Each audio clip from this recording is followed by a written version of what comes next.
India में कई सारे रियलिटी शो चल रहे हैं। हर रियलिटी शो का एक फॉर्मेट होता है जिसमें कंटेस्टेंट जज के सामने परफॉर्म करते हैं और शो के एंड में कोई एक विनर बनता है जिसको भारी भरकम प्राइज मनी मिलती है। मगर सोनी के सेट चैनल में एक अलग ही किस्म का बिजनेस रियलिटी शो 9 दिसंबर 2021 से शुरू हुआ है, जिसमें एंटरप्रेन्योर्स इन्वेस्टर के सामने अपना बिजनेस प्रेजेंटेशन करते हैं, जिसके बाद इन्वेस्टर्स डिसाइड करते हैं कि उन्हें उनके बिजनेस में इन्वेस्ट करना है या नहीं। भारत में ये एक नया शो है, लेकिन ये शो अमेरिका में 2009 में शुरू हुए शार्क टैंक का ही इंडियन वर्जन है। विदेशों में ये शो काफी सक्सेसफुल रहा है, क्योंकि भारत एक फास्टेस्ट ग्रोइंग इकोनॉमी है और वर्ल्ड का तीसरा सबसे बड़ा स्टार्टअप इकोसिस्टम है। ऐसे में शार्क टैंक इंडिया भारत के एंटरप्रेन्योर्स और स्टार्टअप्स के लिए बेहतरीन प्लेटफॉर्म साबित हो सकता है।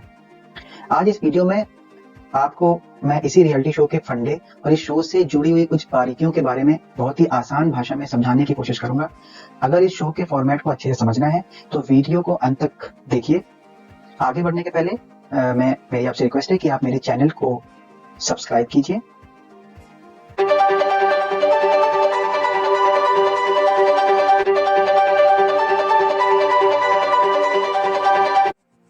एक नॉर्मल रियलिटी शो में कुछ जजेस होते हैं और कई सारे कंटेस्टेंट जज के सामने कई बार परफॉर्म करते हैं और एंड में प्राइज मनी विनर को मिलती है। मगर बात करें अगर शार्क टैंक की, तो इसमें कंटेस्टेंट जिन्हें पिचर्स कहा जाता है, वो अपने बिजनेस आइडिया को जज यानी शार्क्स के सामने एक ही बार प्रेजेंट करते हैं, जिसे पिचिंग कहते हैं।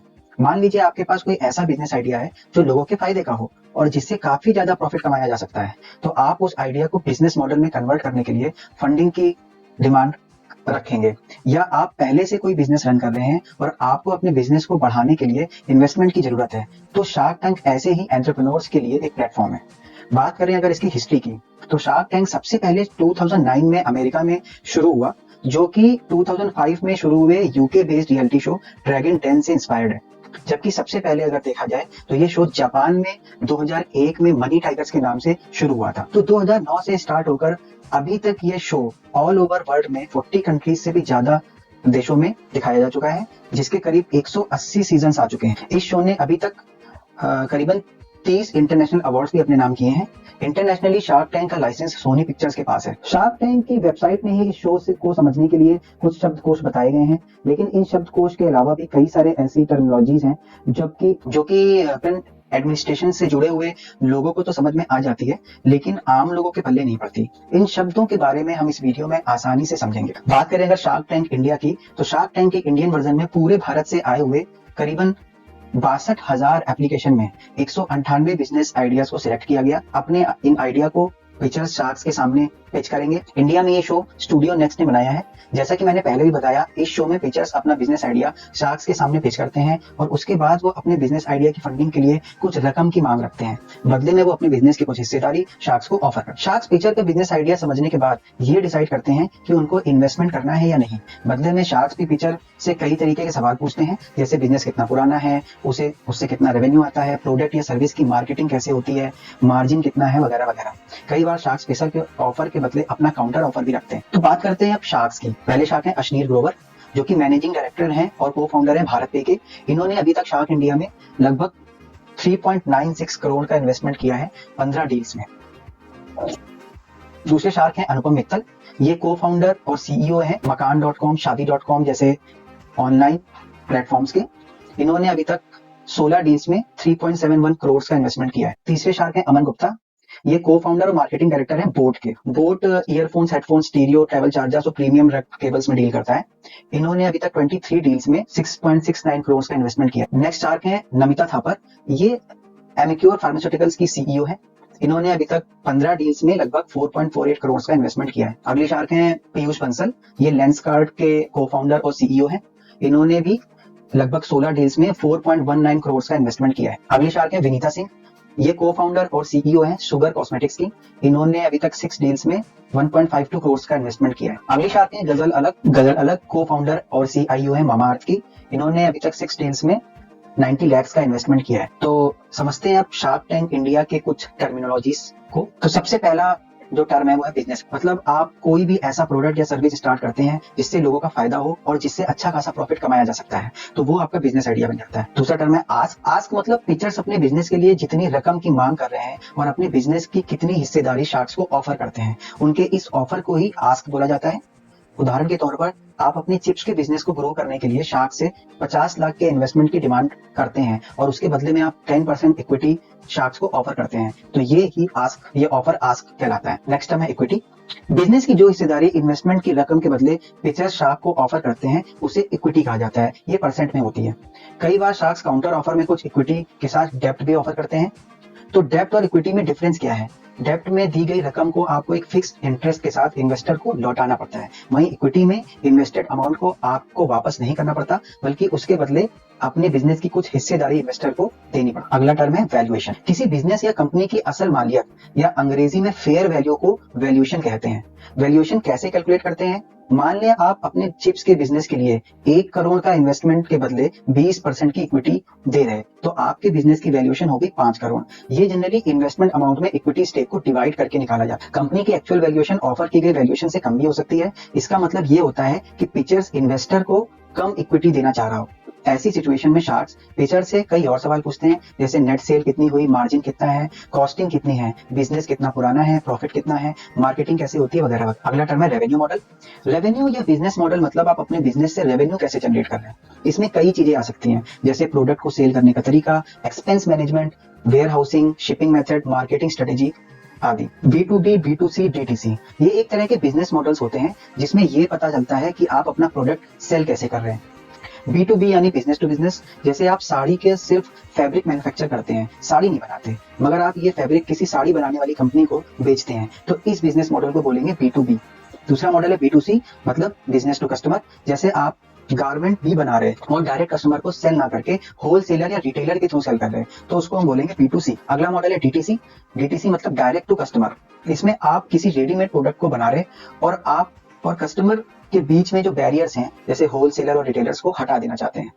ऐसे में आप अपना प्रोडक्ट डायरेक्ट कस्टमर को सेल करते हैं। प्रोडक्ट सेल करने के लिए आप अपना कोई रिटेल स्टोर, अपनी वेबसाइट या ई कॉमर्स प्लेटफॉर्म जैसे अमेजॉन या फ्लिपकार्ट का यूज करते हैं। तो जाहिर है D2C में सबसे ज्यादा प्रॉफिट होता है, वहीं B2B में सबसे कम। अगला टर्म है ग्रॉस सेल्स। अपने प्रोडक्ट के बदले हुई टोटल अर्निंग को ग्रॉस सेल्स कहा जाता है। उदाहरण के तौर पे अगर आप 1000 बोतल ऑफ सॉफ्ट ड्रिंक्स सेल करते हैं 10 रुपीज ईच में, तो आपकी ग्रॉस सेल हो गई 10,000। अगला टर्म है नेट सेल्स। ग्रॉस सेल्स में रिफंड्स, डैमेज, एक्सपेंस और डिस्काउंट्स माइनस करके जो रकम आती है उसे नेट सेल्स कहा जाता है। जैसे आप अपनी सॉफ्ट ड्रिंक्स को बेचने के लिए 10 रुपए की बोतल में किसी ऑफर के चलते 1 रुपए का डिस्काउंट देते हैं और आपका डैमेज और रिटर्न एक्सपेंस भी 1,000 रुपए है, तो आपकी नेट सेल्स हो गई 8,000 रुपए। नेट सेल्स से ये भी पता लगाया जाता है कि आपके प्रोडक्ट की क्वालिटी कैसी है। अगर नेट सेल्स और ग्रॉस सेल्स में डिफरेंस काफी ज्यादा है, मतलब आपका नेट सेल्स काफी कम है, तो इसका मतलब ये हुआ कि या तो आपका प्रोडक्ट काफी ज्यादा रिटर्न आ रहा है या तो उसमें डिस्काउंट ऑफर करना पड़ रहा है। इसका मतलब आपके प्रोडक्ट की क्वालिटी अच्छी नहीं है। रेवेन्यू बिजनेस में आई हुई सभी तरीके की इनकम होती है। Net sales, investment income, service income और मिक्स इनकम इसमें इंक्लूड की जा सकती है। रेवेन्यू को टॉप लाइन भी कहा जाता है। अगला टर्म है नेट रेवेन्यू। नेट रेवेन्यू बहुत इंपॉर्टेंट है, जो ये बताता है कि आपका बिजनेस फायदे का है या नुकसान का। नेट रेवेन्यू में सभी तरीके के एक्सपेंस को घटा के निकाला जाता है। मसलन आप अपने सॉफ्टवेयर के बिजनेस से 1 लाख का रेवेन्यू जनरेट करते हैं और product manufacture, supply, marketing, loan interest, डेप्ट आदि में आपका 20,000 का खर्चा आता है, तो आपका नेट रेवेन्यू हो गया 80,000। अगर एक्सपेंस रेवेन्यू से ज्यादा है, इसका मतलब आपका नेट रेवेन्यू नेगेटिव होगा। इसका मतलब आपका बिजनेस नुकसान में जा रहा। प्री रेवेन्यू मतलब आपका बिजनेस अभी स्टार्ट नहीं हुआ है और आपके पास बिजनेस का कोई प्रोटोटाइप है, तो उस बिजनेस से होने वाले रेवेन्यू का जो आकलन किया जाता है उसे प्री रेवेन्यू बोला जाता है। प्री रेवेन्यू ज्यादातर इंटरनेट बेस्ड बिजनेस के लिए यूज किया जाता है, जैसे कि किसी वेबसाइट या एप्लीकेशन को बनाने पर, उसको बनाने के बाद या उसको लॉन्च करने के बाद उस एप्लीकेशन या वेबसाइट को कितने यूजर्स यूज कर सकते हैं, इसके फिगर को कैलकुलेट करके प्री रेवेन्यू का फिगर कैलकुलेट किया जा सकता है। अगला टर्म है मार्जिन या प्रॉफिट मार्जिन ये बताता है कि आपके प्रोडक्ट में कितना फायदा हो रहा है, मतलब आपके प्रोडक्ट या सर्विस के सेल पर कितना हिस्सा आपकी पॉकेट में आया। मार्जिन परसेंट में एक्सप्रेस किया जाता है। उदाहरण के तौर पर अगर आप अपने सॉफ्ट ड्रिंक के प्रोडक्ट को 10 रुपए में सेल करते हैं और आपको इसकी टोटल कॉस्टिंग 4 रुपए की पड़ती है, जिसमें इस प्रोडक्ट को बनाना, सेल करना, रख रखाव जैसे खर्चे शामिल हैं, सभी तरीके के खर्चे माइनस करने के बाद आपका इस प्रोडक्ट में 6 रुपए की बचत हो रही है, तो आपका प्रॉफिट मार्जिन हो गया 60%। अगला टर्म है ग्रॉस मार्जिन।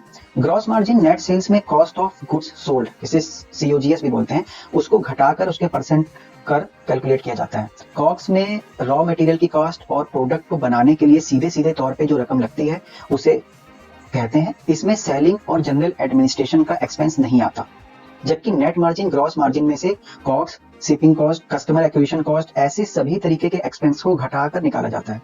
ये सही मायने में वो सेल का हिस्सा होता है जो आपको रियल में प्रॉफिट हुआ है। नेक्स्ट टर्म है average order value. Average order value वो अमाउंट होता है जो किसी टाइम पीरियड में कस्टमर हर बार आपके प्रोडक्ट्स को खरीदने के लिए औसतन खर्च करता है।